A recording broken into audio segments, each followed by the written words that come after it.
국민TV 라디오 정오종합뉴스.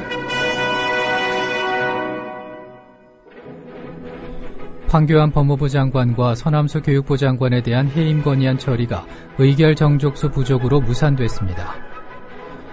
노동 착취로 비판의 한가운데 있는 아프리카 예술박물관이 불법적으로 운영됐습니다. 박범계 민주당 의원은 김용판 무죄 과정에서 검찰이 공개하지 않은 삼각통화 여당 실세 의원에 대해서 짐작이 가고 추정할 수 있다고 말했습니다. 이상은 이 시간 주요 뉴스입니다. 국민TV 라디오 정오종합뉴스입니다. 황교안 법무부 장관과 서남수 교육부 장관에 대한 해임 건의안 처리가 의결 정족수 부족으로 무산됐습니다. 국회는 어제 본회의를 열어 민주당이 제출한 두 장관에 대한 해임 건의안을 무기명 표결에 붙였으나 재적 의원 과반 찬성 의결 정족수를 충족하지 못해 자동 폐기됐습니다. 민주당 전병헌 원내대표는 황교안 법무부 장관과 서남수 교육부 장관에 대한 해임 건의안 표결 무산과 관련해 국회를 무력화시키는 심각한 반의회주의적인 폭거라고 맹비난했습니다.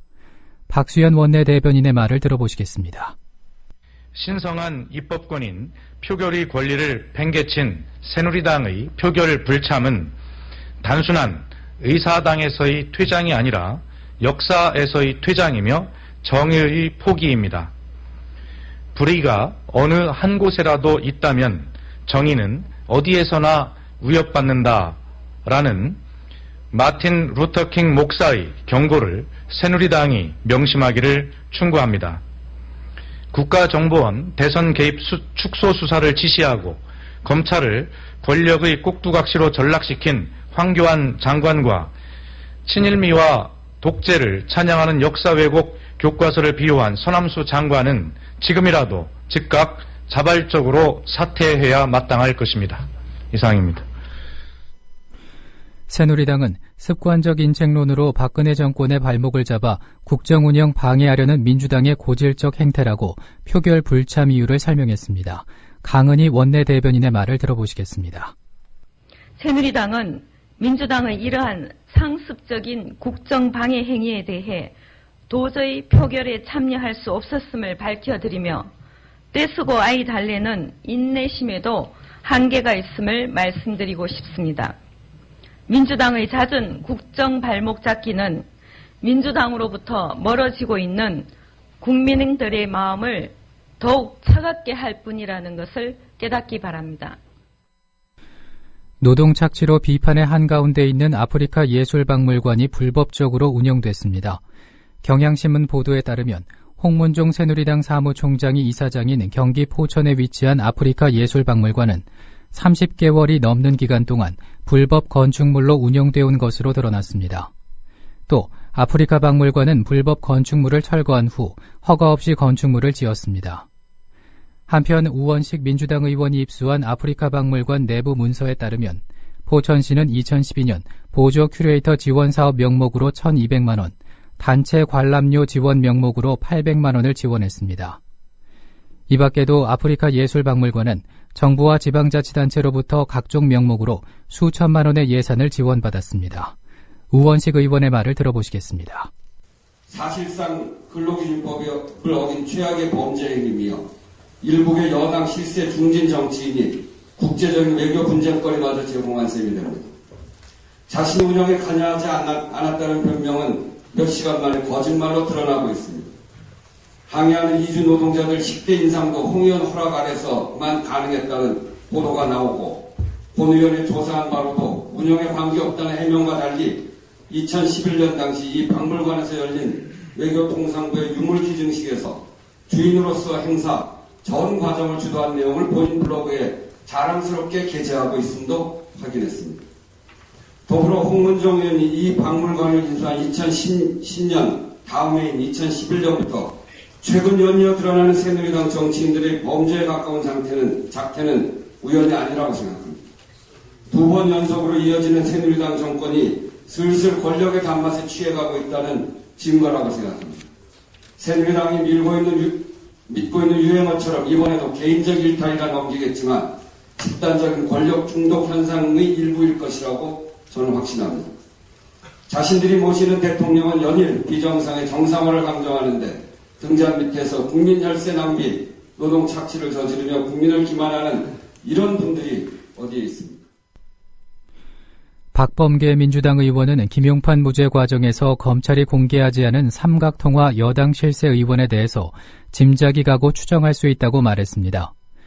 판사 출신이며 국회 법제사법위원회 소속 박 의원은 국민TV 라디오 조상훈의 뉴스바와의 인터뷰에서 2012년 대선 직전인 12월 11일 문제의 김하영 씨 오피스텔 사건이 벌어지면서 12월 17일 수서경찰서장이 허위 중간 수사 결과를 발표하는 5, 6일 사이에 등장하는 인물들이 많지 않다고 지적했습니다. 박 의원은 또 김용판 씨의 공소 사실을 입증할 수 있는 간접 증거를 검찰이 인정했다라는 것이라며 새누리당 실세 의원과의 통화 내역이 김용판 씨가 서둘러서 12월 16일, 17일 보도자료를 게시하고 언론 브리핑을 하게끔 만든 것과 관계가 있다는 것을 인정한 것이라고 설명했습니다. 박 의원은 실명이 밝혀지고 거론된 의원이 법정에 나와 증언을 해야 비로소 증거 능력을 갖게 된다며 무죄 재판의 여러 원인 중 부실하게 증거가 제출된 것도 하나라고 지적했습니다. 향후 실세의원 공개 여부와 관련해 박 의원은 가려진 게 드러났다. 검찰로서 상당히 곤욕스러울 것이라며 검찰이 제출해야 한다. 이제는 숨길 수 없는 상황이 됐다고 본다고 전망했습니다. 박범계 의원의 말을 들어보시겠습니다. 검찰은 그 실세 의원이 누군지 알고 있을 거고요, 당연히요. 그렇습니다. 예, 그 박 의원님께서도 알고 계십니까? 상당히 예민한 부분인데요. 짐작이 가고 추정을 할 수는 있습니다.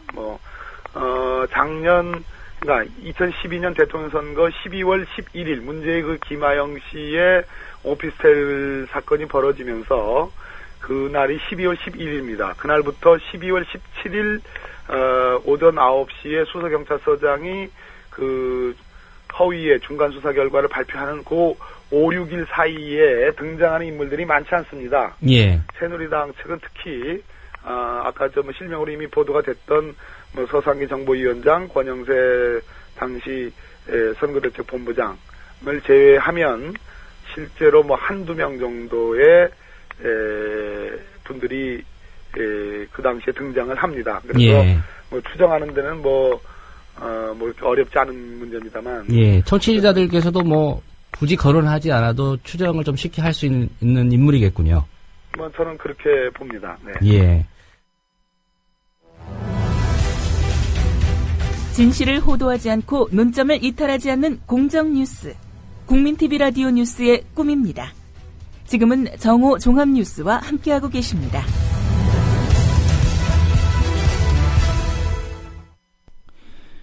(1m) 이상의 기록적인 폭설이 내린 동해안 지역에 오늘 대설특보와 함께 또다시 30cm 이상의 많은 눈이 내려 추가 피해가 우려됩니다. 어제부터 오늘 오전 10시까지 내린 눈의 양은 강릉 35cm, 북강릉 34cm, 동해 25cm 등입니다.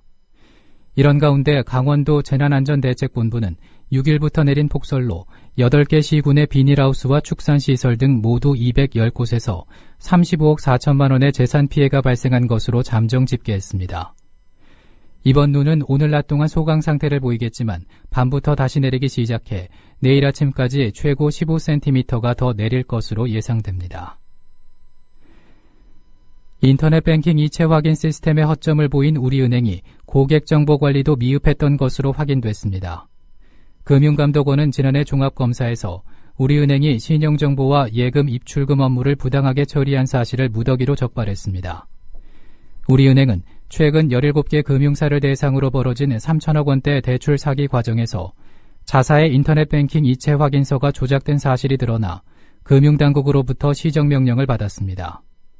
우리은행은 또 고객의 계좌 신규 개설 시 정당한 사유 없이 직원이 비밀번호를 입력해 고객 비밀번호마저 부실하게 운영한 것으로 드러났습니다. 오는 2015학년도 대학 입시의 학생부 종합전형에서 토익, 토플 등 공인 어학 성적을 비롯한 외부 스펙을 자기소개서에 쓰면 서류 전형 점수가 0점 처리됩니다. 교육부는 오늘 이 같은 내용을 담은 업무 추진 계획을 박근혜 대통령에게 보고했습니다. 교육부는 우선 2015학년도 대입부터 학생부 종합전형의 자기소개서에 공인의학 성적과 수학과학 올림피아드 등 각종 경시대회, 영재교육원 교육이수 여부 등 외부 스펙을 기재하면 서류 전형 점수를 0점으로 처리하도록 할 계획입니다. 코레일이 올해 안에 인천공항철도를 매각할 방침인 것으로 알려져 철도 민영화 논란이 일 것으로 보입니다. 코레일은 오늘 올해 안에 공항철도를 매각하겠다는 계획을 기획재정부에 보고했습니다. 코레일은 인천공항철도 지분 매각으로 마련한 1조 8천억 원을 막대한 빚을 줄이는 데서 당초 올해 말 556%까지 치솟을 것으로 예측되는 부채 비율을 397% 정도 낮춘다는 방침입니다. 코레일 관계자는 현재 수익을 내는 인천공항철도 지분을 민간에 매각해 부채를 줄이고 코레일은 소수 지분을 보유한 상태에서 운용을 맡는 방안을 유력하게 검토하고 있다고 말했습니다. 새누리당 최경환 원내대표는 공기업 노조가 연대투쟁을 결의하고 개혁에 저항하는 것은 철밥통 기득권 지키기라고 말했습니다. 최 원내대표는 오늘 당 최고위원회의에서 공기업 노조들이 정부의 개혁 방침에 반발해 연대투쟁 움직임을 보이는 데 대해서 공복의식을 망각한 것이라며 이같이 말했습니다. 최 원내대표는 이어 공기업 노조는 이면 합의를 통해 일반 직장에서는 상상도 못할 복지를 계속 늘리는 행태를 보여왔다면서 배임 협의를 적용해 다시는 이런 일이 발생하지 않도록 제도적 보완을 해야 한다고 지적했습니다. 법무부는 최근 검사징계위원회 결과를 토대로 검찰 여직원을 성추행한 광주지방검찰청 목포지청 A검사에게 감봉 1개월의 처분을 하는 등 검사 4명에 대한 징계를 결정했습니다. A검사는 지난해 10월 회식 자리에서 검사 직무대리 실무수습 과정을 밟고 있던 여직원에게 부적절한 신체 접촉을 한 사실이 드러나 징계를 받게 됐습니다. 또 제주지검 B검사의 경우 지난해 11월 혈중 알코올 농도 0.179%로 면허 취소 수치를 웃도는 만취 상태에서 음주운전을 한 사실이 드러나 견책 처분을 받았습니다.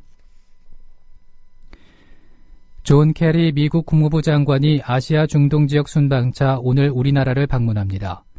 윤병세 외교부 장관과 캐리 장관은 오늘 오후 만나 한반도와 동북아 정세와 한미동맹 발전 방향에 대해 의견을 나눌 예정입니다. 특히 어제 열린 남북 고위급 접촉 결과를 바탕으로 북한의 대화 공세를 분석하고 대응 방안을 집중 협의할 것으로 알려졌습니다. 양국 외교장관은 회담 후 공동 기자회견을 합니다. 캐리 장관은 만 24시간이 되지 않은 짧은 방한 일정을 마친 뒤 내일 오전 다음 순방지인 중국으로 출국합니다. 이달의 기준금리가 연 2.5%로 동결됐습니다. 한국은행은 오늘 김중수 총재 주재로 금융통화위원회 본회의를 열어 기준금리를 현행 수준에서 유지하기로 했습니다. 이로써 지난해 5월 0.25%포인트 내린 기준금리는 9개월 연속 동결됐습니다. 기준금리 동결 결정은 한국은행이 1,000조 원을 돌파한 가계부채와 미국의 양적 완화 축소에 따른 금융시장의 불확실성 등 국내외 경제의 회복세를 좀 더 지켜볼 필요가 있다고 판단했기 때문으로 풀이됩니다.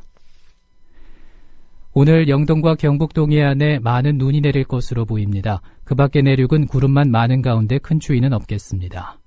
오늘 낮 최고 기온은 서울 5도를 비롯해 청주 6도, 전주 8도로 예상됩니다. 국민TV 라디오 정오 종합 뉴스를 마칩니다. 지금까지 아나운서 정승조였습니다.